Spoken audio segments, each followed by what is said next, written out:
मेरे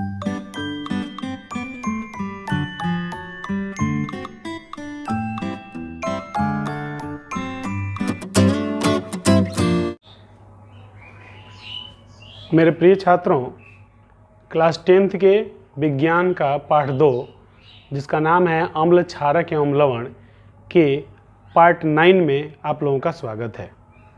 मैं उम्मीद करता हूं कि आप पार्ट 9 देखने से पहले पार्ट 1 से लेकर पार्ट 8 तक आप निश्चित रूप से देख चुके होंगे, उससे अपना फेयर कर चुके होंगे, नोट्स बना चुके होंगे और आप नियमित रूप से रिवीजन कर रहे होंगे।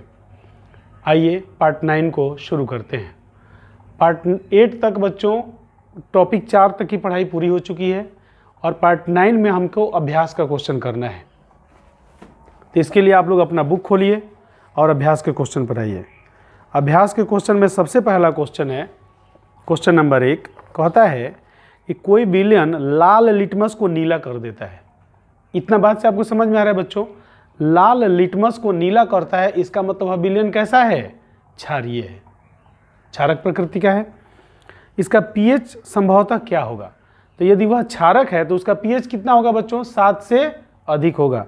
तो देखिए इसमें 7 से अधिक कितना दिया है? 10 दिया है, तो डी आंसर इसका सही होगा। क्वेश्चन नंबर 1, क्वेश्चन नंबर 1 का आंसर होगा डी। ठीक है बच्चों, इस क्वेश्चन को फिर से समझ लीजिए।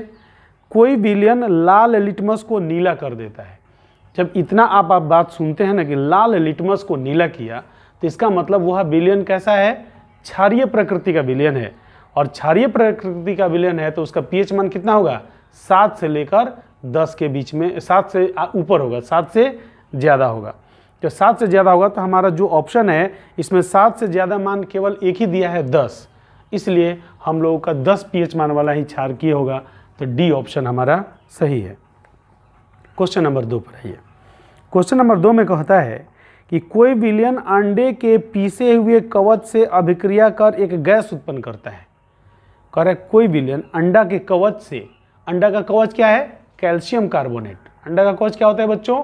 कैल्शियम कार्बोनेट होता है। तो कह रहा है कि कोई विलयन जो है, द्रव है, वह अंडा के कैल्शियम कार्बोनेट से अभिक्रिया करके एक गैस उत्पन्न कर देता है जो चूने के पानी को दूधिया कर देता है। अब आप बता सकते हैं कि चूने के पानी को दूधिया कौन गैस करता है? कार्बन डाइऑक्साइड करता है। कौन करता है? Carbon dioxide. इसका मतलब यह कह रहा है कि एक विलयन है, उसको हमने क्या किया? कैल्शियम कार्बोनेट से अभिक्रिया किया तो कार्बन डाइऑक्साइड गैस उत्पन्न हुआ। यह कह रहा है इस विलयन में क्या होगा, यानी इस विलयन का आपको नाम बताइए, विलयन जो है वह क्या है? NaCl, तो कैल्शियम कार्बोनेट से माने लवण से लवण का अभिक्रिया हो गया या नहीं होगा?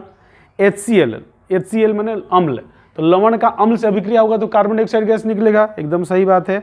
LiCl यह भी लवण है और KCl यह भी लवण। KCl माने पोटेशियम क्लोराइड, LiCl माने लिथियम क्लोराइड और NaCl माने सोडियम क्लोराइड। तो HCl जो है यह हाइड्रोक्लोरिक एसिड है।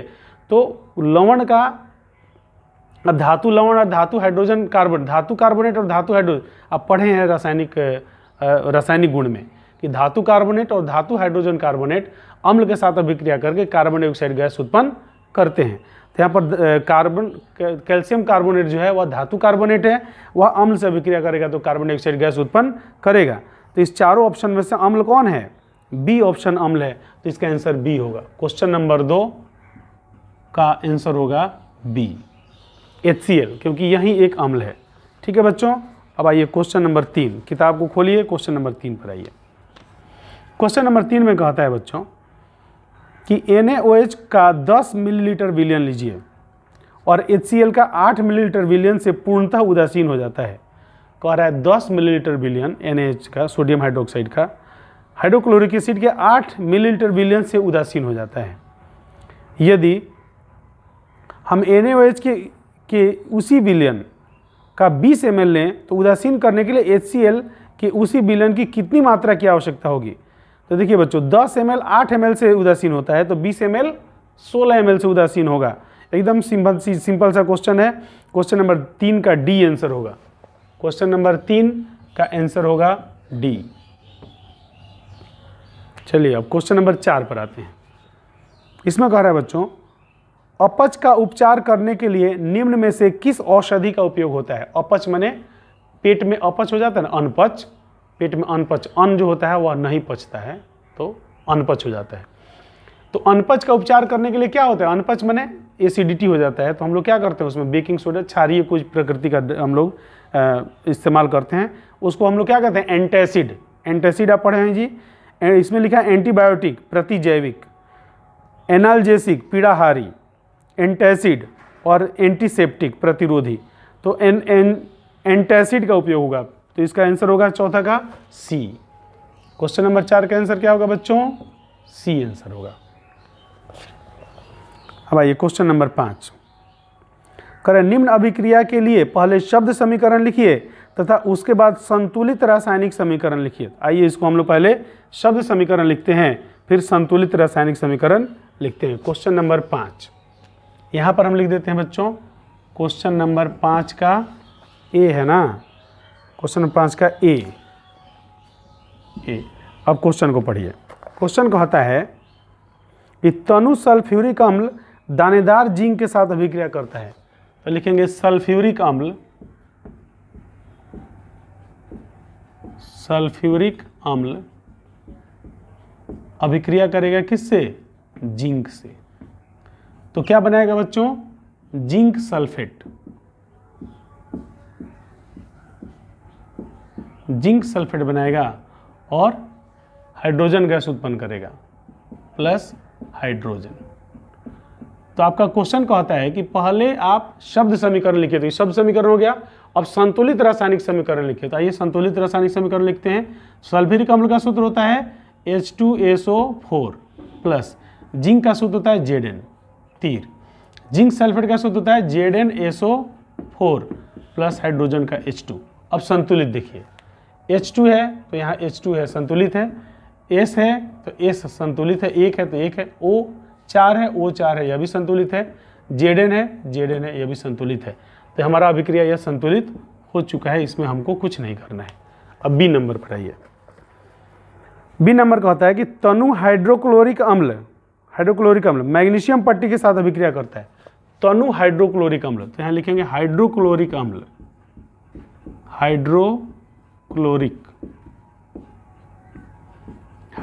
अम्ल मैग्नीशियम के साथ अभिक्रिया करते हैं, तो यहाँ लिखेंगे मैग्नीशियम। तो हाइड्रोक्लोरिक अम्ल में जब मैग्नीशियम डालेंगे तो क्या होगा बच्चों, मैग्नीशियम क्लोराइड बनेगा। क्या बनेगा, मैग्नीशियम क्लोराइड, मैग्नीशियम क्लोराइड बनेगा प्लस हाइड्रोजन गैस मुक्त होगा। यह हुआ बच्चों शब्द समीकरण। अब इसका संतुलित रासायनिक समीकरण लिखते हैं, HCl प्लस मैग्नीशियम तीर MgCl2 magnesium chloride plus hydrogen. अब संतुलित कर लीजिए, तो H है 1 तो यहाँ हो गया H2, तो इसको 2 कर देंगे। अब H2 हो गया और H2 हो गया, संतुलित हो गया। क्लोरीन यहाँ 2 हुआ, क्लोरीन यहाँ 2 है, ये भी संतुलित है। मैग्नीशियम 1 है, मैग्नीशियम 1 संतुलित है। तो ये आपका संतुलित रासायनिक समीकरण हो गया बच्चों। अब आइए सी नंबर पर। सी नंबर में कहता है कि तनु सल्फ्यूरिक अम्ल एल्यूमिनियम चूर्ण के साथ अभिक्रिया करता है। तनु सल्फ्यूरिक अम्ल, तो सल्फ्यूरिक अम्ल लिखेंगे यहाँ, सल्फ्यूरिक अम्ल किससे अभिक्रिया करता है बच्चों, सी नंबर में तनु सल्फ्यूरिक अम्ल एल्यूमिनियम चूर्ण के साथ अभिक्रिया करता है, एल्यूमिनियम के साथ अभिक्रिया करता है, एल्यूमिनियम के साथ अभिक्रिया करेगा तो क्या बनाएगा, एल्यूमिनियम सल्फेट बनाएगा, एल्यूमिनियम सल्फेट, और हाइड्रोजन गैस मुक्त करेगा।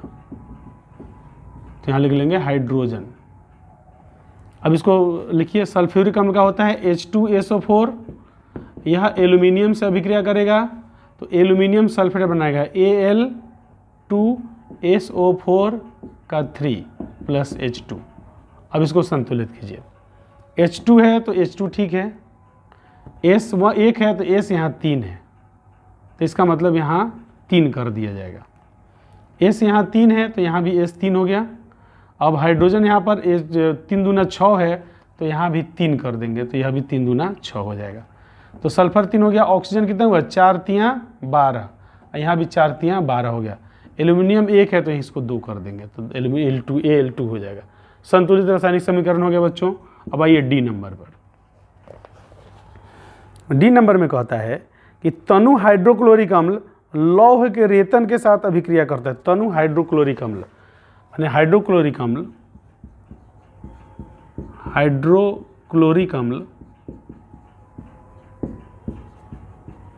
लोहा के रेतन के साथ, माने लोहा के साथ, लोहा को आयरन लिखिए, आयरन के साथ अभिक्रिया करता है तो क्या बनेगा? आयरन क्लोराइड बनाएगा और हाइड्रोजन गैस मुक्त करेगा। ठीक है बच्चों, इसका संतुलित रासायनिक समीकरण लिखिए, HCl plus FeCl2 plus H2। अब इसको संतुलित कीजिए, H यहाँ 2 लगा देंगे तो 2 हो जाएगा, Fe। ठीक है, संतुलित हो गया। इस तरह आपका क्वेश्चन नंबर 5 तक बच्चों हमने हल कर दिया। तो आप इसको देख लीजिए, इसका स्क्रीनशॉट ले लीजिए और स्क्रीनशॉट लेकर के अपने फेयर में इसको उतार लीजिए। अब हम क्वेश्चन नंबर 6 बनाने जा रहे हैं।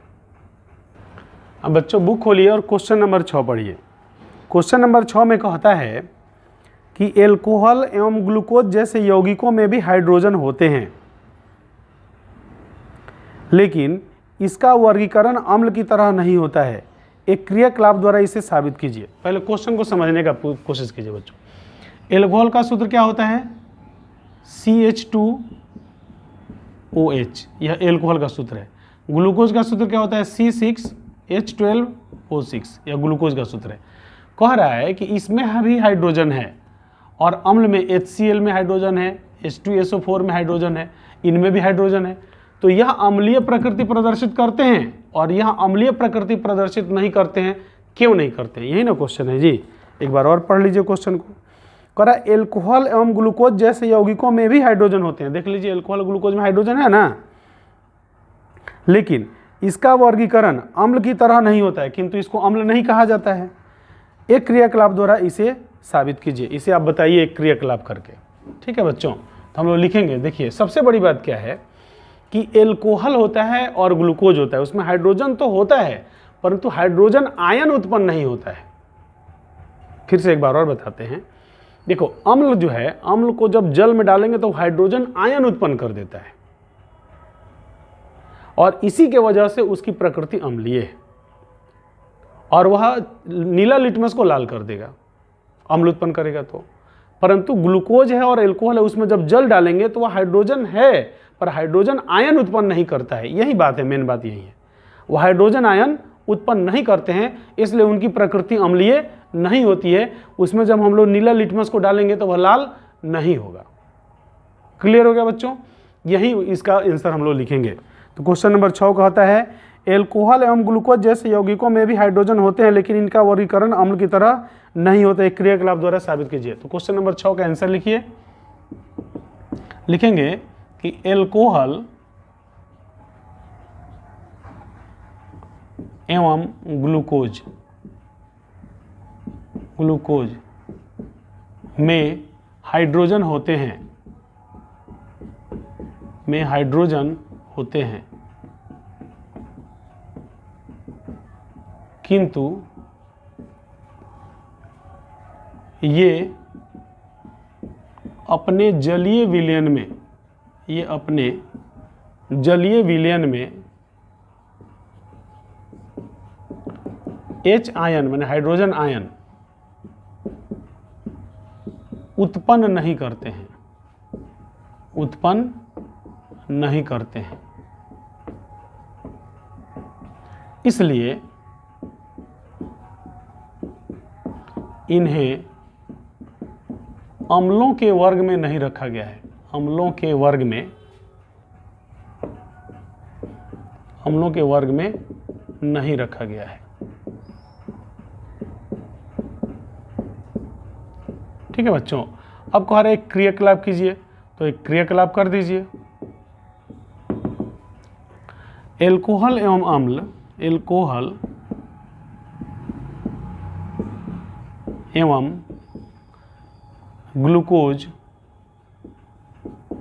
ग्लूकोज में नीला लिटमस पत्र डालने से नीला लिटमस पत्र डालने से लाल नहीं होता है, क्योंकि इनमें H+ आयन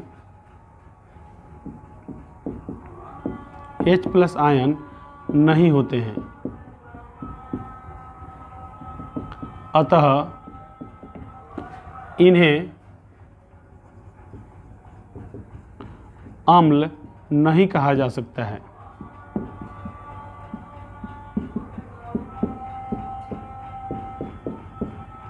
ठीक है बच्चों, इस तरह क्वेश्चन नंबर 6 आपका पूरा हो गया। इसको अपने फेयर में उतार लीजिएगा। अब आइए क्वेश्चन नंबर 7 पर। कहता है आश्रित जल विद्युत का चालक क्यों नहीं होता जबकि वर्षा जल होता है। आइए बच्चों, यहाँ पर थोड़ा बात आपको समझना पड़ेगा। जल जो हम लोग पीते हैं ना, जल जो हम लोग कल में से जल निकाल कर पीते हैं, एक तो जल होता है वर्षा का जल होता है, कल का जल होता है, एक बोतल में जो जल होता है वह होता है, और एक होता है आश्रित जल। आश्रित जल जानते हैं क्या होता है? आप लोग इंजेक्शन लेते हैं ना, सुई लेते हैं, तो आप देखे होंगे कि डॉक्टर क्या करते हैं, वो पानी जैसा निकाल के और पाउडर में मिला के घोल देता है, तो सुई तैयार हो जाता है। तो वह जो पानी घोलता है ना, वह जल है, वह शुद्ध जल है, उसी को आश्रित जल कहते हैं। आश्रित जल का मतलब वह जल जो आसवन विधि से बनाया गया है। आसवन विधि का मतलब भाप बनाइए, वाष्पीकरण कीजिए और उसके बाद उसको संघनन कर दीजिए। वाष्पीकरण और संघनन अब 9th क्लास में पढ़े हैं कि वाष्पीकरण और संघनन दोनों विधि मिला करके जिसमें प्रयोग किया जाता है उसको आसवन विधि कहा जाता है। तो आसवन विधि से जो जल तैयार किया जाता है उसको आश्रित जल कहते हैं। इसके लिए हम लोग क्या करते हैं बच्चों, एक बर्तन में रख के जल को गर्म करते हैं, वो भाप बनता है, और भाप को एक पाइप के द्वारा ठंडे बर्तन में ले जाके गुजारते हैं, जिससे वह पुनः जल में परिवर्तित होकर के, इससे होता क्या है कि जो जल के जितने लवण वगैरह जो कुछ भी अशुद्धियाँ हैं, चाहे जो कुछ भी है, वो सब बर्तन में रह जाता है। भाप केवल H2O का बनता है, और वह फिर से जो H2O तैयार होता है उससे वह हमको शुद्ध जल प्राप्त होता है। इसको आश्रित जल कहते हैं। जो बोतल में जल प्राप्त होता है वो मिनरल वाटर कहलाता है। क्या कहलाता है बच्चों? मिनरल। तो मिनरल का हिंदी होता है खनिज लवण। इसका मतलब उसमें खनिज लवण मिले रहते हैं, इसलिए उसको मिनरल वाटर कहा जाता है। जो कल से हम लोग जल लेते हैं, जो ज़मीन से निकलता है, वो ज़मीन के आसपास जो भी धातु या जो भी लवण होते हैं वे उस जल में घुले रहते हैं। वह लवण हमारे लिए लाभकारी है। हम लोग शुद्ध जल को नहीं पीते हैं, हम लोग लवण युक्त जल को पीते हैं, मिनरल वाटर को पीते हैं। ठीक है ना? तो इसीलिए आश्रित जल है वह शुद्ध H2O होता है। वह क्या होता है बच्चों? शुद्ध H2O होता है। वह आयन उत्पन्न करता ही नहीं है। जबकि उसमें लवण यदि मिला दिया जाए, आप आश्रित जल लीजिए, आप बिजली का चालन उसमें कीजिए, चालन नहीं होगा, परंतु उसमें एक चिटकी नमक मिला के घोल दीजिए और तब चालन कीजिए तो बिजली का चालन होने लगेगा, क्योंकि अब उसमें लवण मिल गया है, वह लवण युक्त हो गया है। तो लवण युक्त हो जाने की वजह से वह विद्युत का चालन करने लगता है। तो इसका आंसर हम लोग देते हैं बच्चों, कह रहे आश्रित जल विद्युत का चालन नहीं करता है।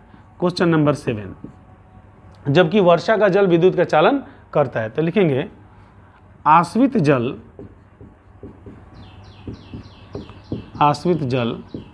आसवन विधि से बनाया हुआ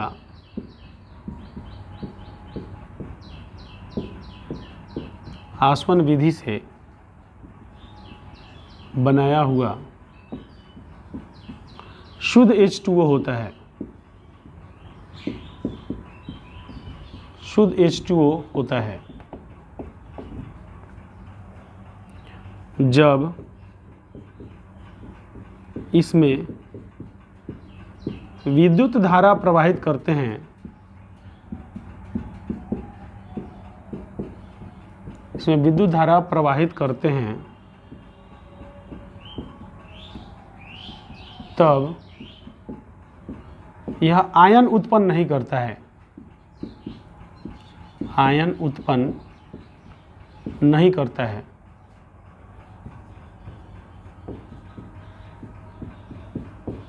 नहीं करता है, इसलिए इसमें विद्युत का चालन नहीं होता है। इसमें विद्युत का चालन नहीं होता है। पैराग्राफ बदल के लिखिए, जबकि वर्षा के जल में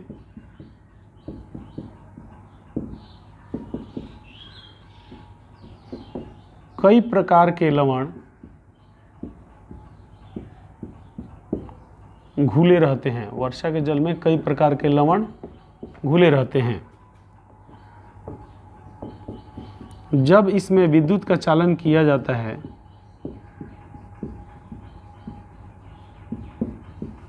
विद्युत का चालन किया जाता है तब ये लवण आयनों में टूट जाते हैं।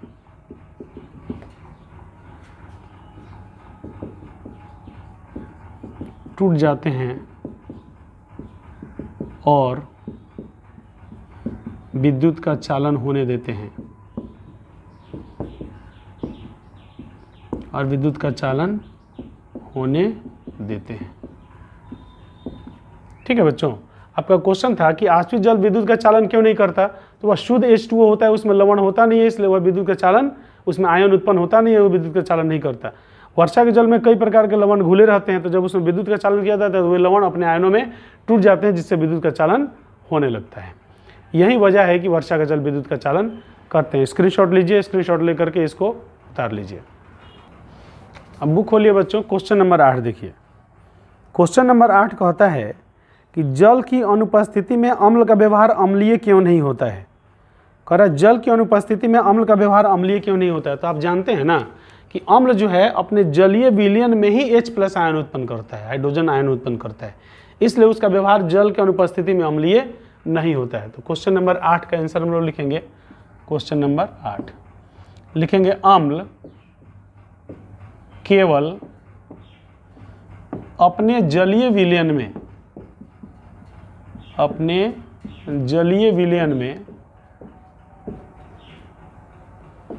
में ही H+ आयन उत्पन्न करते हैं। H+ आयन उत्पन्न करते हैं, इसलिए जल की अनुपस्थिति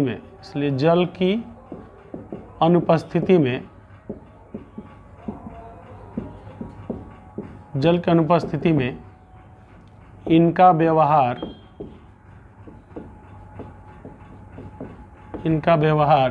अम्लीय नहीं होता है। यही वजह है बच्चों। आंसर हो गया। क्वेश्चन नंबर 9 पर आइए। क्वेश्चन नंबर 9 में कह रहा है 5 विलयनों A, B, C, D व E की जब सार्वत्रिक सूचक से जांच की जाती है तो pH का मान क्रमशः, देखिए A का pH मान बता रहा है 4, B का है 1, C का है 11, D का है 7 एवं E का है 9 प्राप्त होता है। कौन सा विलयन उदासीन है। तो आप जानते हैं ना उदासीन कौन pH मान होता है, 7, उदासीन 7 होता है। तो 7 इसमें pH मान किसका है, A, B, C, D का। तो A का आंसर होगा D, 9 का A। क्वेश्चन नंबर 9 यहाँ लिख देते हैं। क्वेश्चन नंबर 9 में A ऑप्शन का आंसर होगा D, क्योंकि D का pH मान कितना है बच्चों, 7 है। 7 है तो हम जानते हैं कि 7 pH मान वाला विलयन उदासीन होता है, तो इसलिए D विलयन भी उदासीन होगा। क्वेश्चन नंबर B, प्रबल क्षारीय है। क्षारीय का मतलब आप जानते हैं ना कि 7 से अधिक जिसका pH मान होता है वह क्षारीय होता है, और जैसे जैसे 7 से मान बढ़ता जाता है उसकी क्षार की प्रबलता बढ़ती जाती है। तो देखिए 7 से ऊपर इसमें कौन है और सबसे अधिक कौन है, 7 से ऊपर इसमें 2 है, 9 है और 11 है। तो 11 अधिक है, इसलिए इसकी क्षारीय प्रबलता अधिक होगी। तो 11 किसका नंबर है, A, B, C का है। तो B का आंसर होगा C। यहाँ लिख देते हैं B का आंसर होगा बच्चों C। चलिए C नंबर पर आते हैं। C नंबर में कह रहा है प्रबल अम्लीय है। अब अम्लीय के बारे में समझिए। 7 से जिसका pH मान कम होता है वह क्या होता है बच्चों, अम्लीय होता है। तो जैसे जैसे pH मान कम होता जाता है अम्लीयता प्रबलता उसका बढ़ता जाता है। तो इसमें देखिए 7 से कम कौन है, 4 है, 1 है। कौन करना है बच्चों, 4 और 1। तो इसमें कम कौन है, 1, इसलिए इसकी अम्लीय 1 की अम्लीय प्रबलता अधिक है। तो C का आंसर होगा B। तो C ऑप्शन का आंसर होगा क्या, C ऑप्शन का आंसर होगा B। चलिए अब D का देखते हैं। कह रहा है दुर्बल अम्लीय है। दुर्बल अम्लीय माने अम्ल जो है, अम्ल तो है पर दुर्बल है, तो 1 और 4 यहाँ पर अम्लीय है तो 4 होगा दुर्बल अम्लीय, तो ए होगा आंसर। डी ऑप्शन का आंसर होगा ए। डी ऑप्शन का आंसर होगा ए। अब आइए ई ऑप्शन में क्या कहता है, दुर्बल क्षारीय है। ई ऑप्शन में कहता है दुर्बल क्षारीय है। इसमें दुर्बल क्षारीय कौन है, क्षार कौन कौन है, 11 और 9 है, तो इसमें दुर्बल कौन है, 9 दुर्बल है, तो लिख देंगे दुर्बल क्षारीय है 9। ई का ऑप्शन होगा ई। ई का ऑप्शन ई होगा। ई का ऑप्शन होगा बच्चों ई। डी स्मॉल है, ई का ऑप्शन होगा ई। तो इस तरह से आपका आंसर हुआ। अब उसके नीचे कहता है पीएच के मानों को हाइड्रोजन आयन की सांद्रता के आरोही क्रम में व्यवस्थित कीजिए। हाइड्रोजन आयन के सांद्रता, तो हाइड्रोजन आयन की सांद्रता 1 में सबसे ज़्यादा होती है और धीरे धीरे सांद्रता कैसे 11 तक कम होती चली जाती है। तो 1 किसका है बच्चों, यहाँ पर क्या कर रहा है, सांद्रता की आरोही क्रम माने सांद्रता के बढ़ते क्रम में, तो सबसे कम एच आयन की सांद्रता किसकी होगी, 11 की। तो 11 कौन है इसमें, सी। तो यहाँ पर लिखेंगे आंसर, क्वेश्चन की भाषा मिलाइए। कहता है पीएच के मानों को हाइड्रोजन आयन की सांद्रता के आरोही क्रम में व्यवस्थित कीजिए। तो यहाँ पर लिखेंगे पीएच के मानों को हाइड्रोजन आयन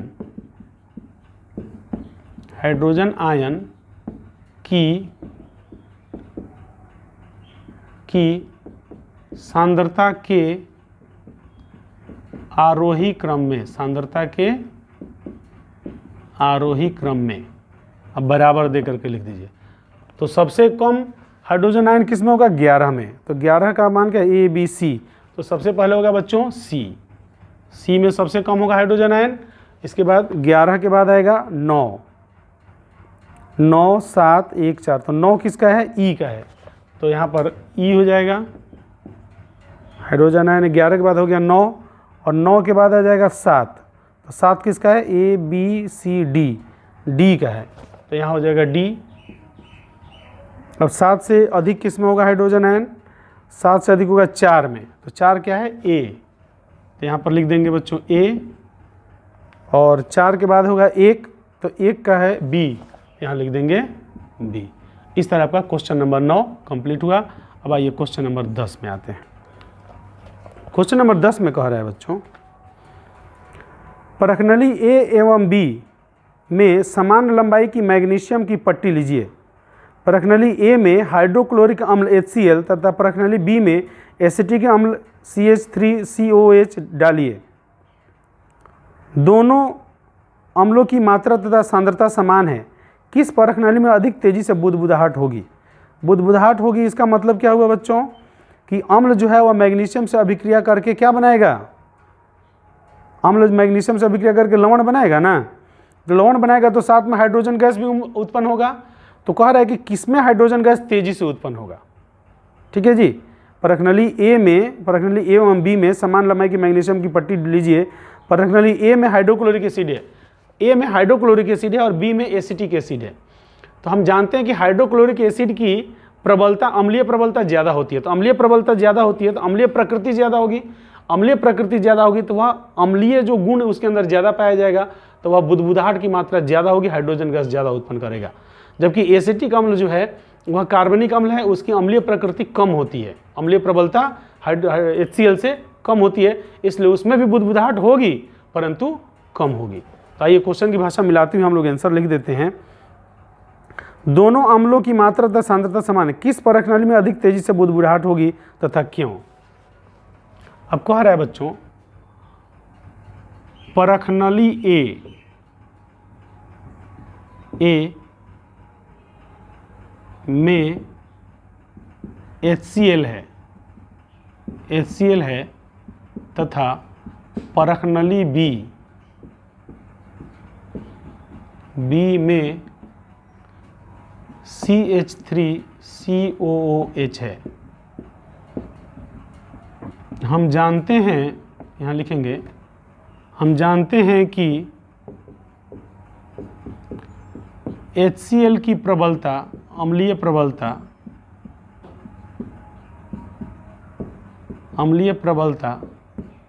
CH3COOH से अधिक होती है,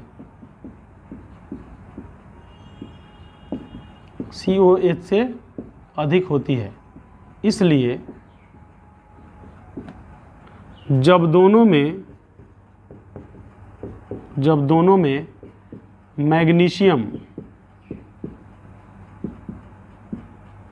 मैग्नीशियम डालेंगे तो HCl तेजी से अभिक्रिया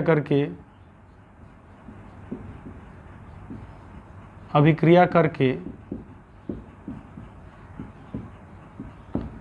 H2 गैस उत्पन्न करेगी। इसलिए परखनली A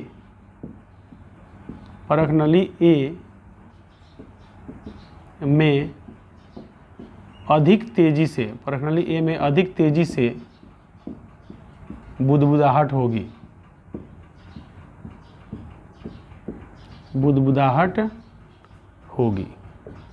इस तरह बच्चों आपका क्वेश्चन नंबर 10 कंप्लीट होता है।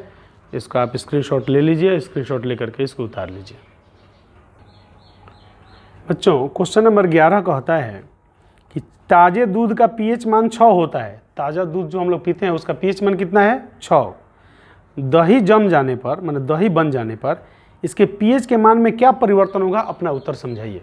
देखिए दही बनना एक ऐसी प्रक्रिया है, हम लोग क्या करते हैं, दूध को गर्म कर देते हैं, गर्म करके उसको माने गुनगुना कर लेते हैं, सुसुम कर लेते हैं और उसमें दही का थोड़ा सा मात्रा डालते हैं। दही के अंदर जानते हैं एक लैक्टोबैसिलस नामक जीवाणु होता है। क्या होता है बच्चों? लैक्टोबैसिलस, याद रखिएगा, लैक्टोबैसिलस नामक जीवाणु होता है। उस जीवाणु दूसरे दही में से थोड़ा सा दही निकाल के इस दूध में डालते हैं। क्यों? क्योंकि उसमें से लैक्टोबैसिलस जीवाणु को इस दूध में हम लोग डालते हैं। जैसे इस दूध में हम लोग लैक्टोबैसिलस जीवाणु डालते हैं तो यह जीवाणु क्या अपने आप को डेवलप करने लगता है, माने वो अपनी जनसंख्या बढ़ाने लगता है। बढ़ाने के क्रम में वह लैक्टिक अम्ल उत्पन्न करता है। दूध में कौन अम्ल उत्पन्न करेगा? लैक्टिक अम्ल उत्पन्न करेगा और लैक्टिक अम्ल के वजह से वह दूध जो है वह दही बन जाता है। तो बताइए दूध का पीएच मान 6 है और उसमें अम्ल डाल देते हैं, लैक्टिक अम्ल डाल दिए तो अम्ल न डाल दिए, उसमें अम्ल डाल देंगे तो उसका पीएच मान घटेगा कि बढ़ेगा? तो उसका पीएच मान क्या होगा बच्चों? घटेगा, क्योंकि पीएच मान 6 है माने अम्लीय है, उसमें और अम्ल डाल दिए तो अम्लीय प्रबलता बढ़ जाएगी। अम्लीय प्रबलता जैसी बढ़ेगी तो पीएच मान घटेगा। यह आंसर होगा। तो कह रहा है कि ताजे दूध के पीएच का मान 6 होता है, दही बन जाने पर इसके पीएच के मान में क्या परिवर्तन होगा? अपने उत्तर को समझाइए। तो लिखेंगे क्वेश्चन नंबर 11 का आंसर। 11 है ना? हाँ, क्वेश्चन नंबर 11 इसमें होगा बच्चों। लिखेंगे ताजे दूध का पीएच मान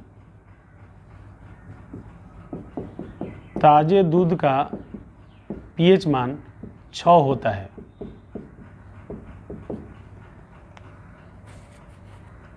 जब हम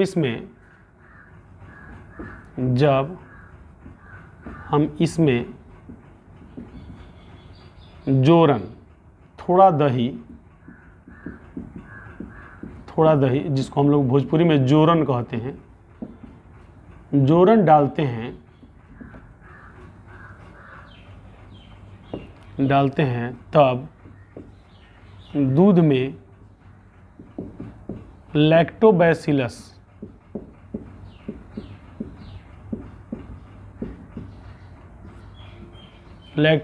जीवाणु को मिलाते हैं। लैक्टोबैसिलस जीवाणु को मिलाते हैं। यह दूध में लैक्टिक अम्ल उत्पन्न करता है। लैक्टिक अम्ल, दूध में लैक्टिक अम्ल उत्पन्न करता है।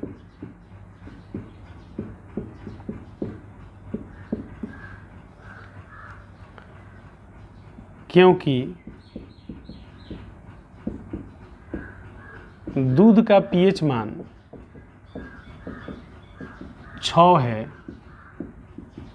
अर्थात वह अम्लीय है। अम्लीय है। इसमें और अम्ल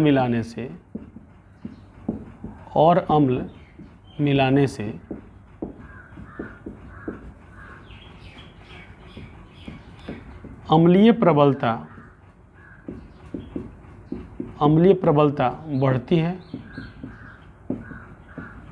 जिससे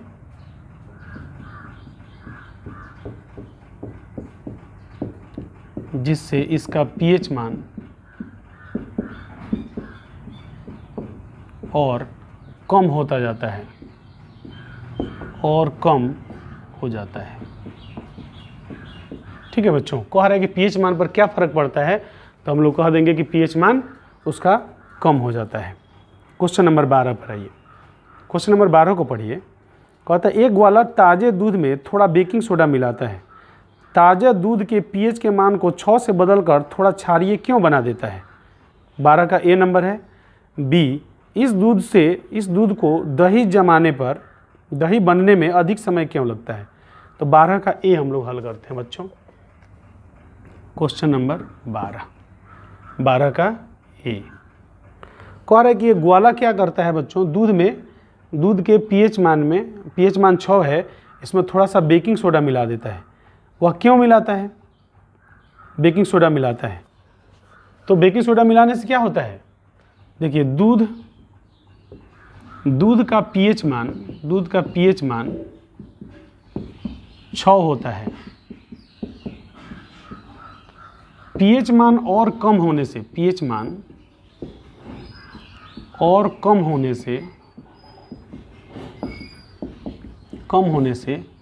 दूध खराब हो जाता है। इसलिए ग्वाला इसमें बेकिंग सोडा मिलाकर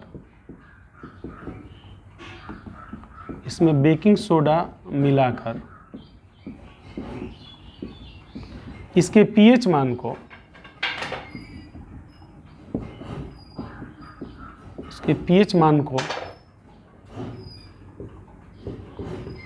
को बढ़ा देता है, ताकि pH मान 6 से कम होने में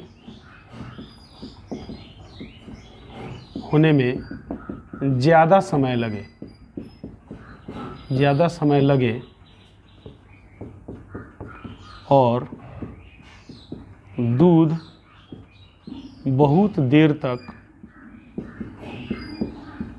तक भी खराब न हो।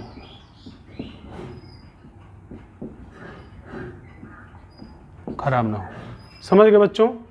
pH मान को बढ़ा देता है। अब जब दूध खराब होगा तो pH मान धीरे धीरे कम होना शुरू होगा ना, तो जब बढ़ा देगा तो फिर 6 से नीचे आने में ज़्यादा समय लगेगा, तो ज़्यादा देर तक उसका दूध टिका रहेगा, इसलिए वह उसमें बेकिंग सोडा को मिलाता है। क्वेश्चन नंबर बी, इस दूध को दही बनने में अधिक समय क्यों लगता है? क्वेश्चन नंबर बी, लेकिन हम जानते हैं कि लैक्टिक अम्ल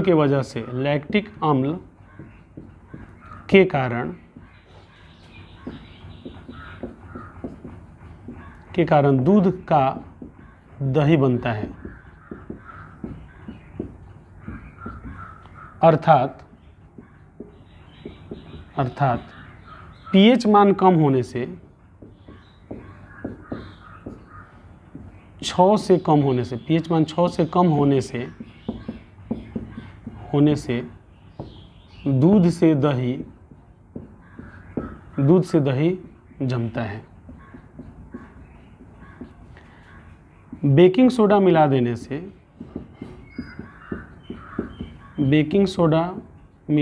से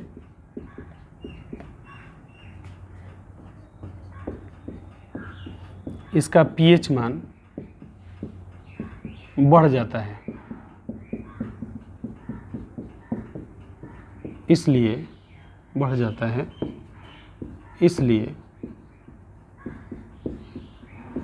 पीएच मान कम होने में ज़्यादा समय लगता है।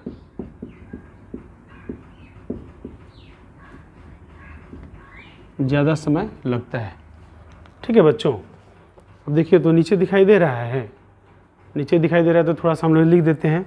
आपका क्वेश्चन है कि दूध को दही जमने में अधिक समय क्यों लगता है, होने में ज़्यादा समय लगता है, अतः यहाँ लिख देंगे इसलिए दही जमने में ज़्यादा समय लगता है। दही जमने में ज़्यादा समय लगता है।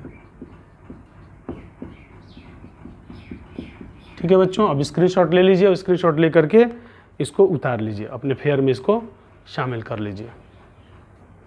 अब आइए बच्चों क्वेश्चन नंबर 13 पर। क्वेश्चन नंबर 13 कहता है कि प्लास्टर ऑफ पेरिस को आर्द्ररोधी बर्तन में क्यों रखा जाना चाहिए, इसकी व्याख्या कीजिए। तो आपको बता दिए हैं जी आर्द्ररोधी बर्तन में क्यों रखना चाहिए, नोट्स में है, आप लोग नोट्स जा करके निकाल कर देख लीजिए, उसमें मिल जाएगा।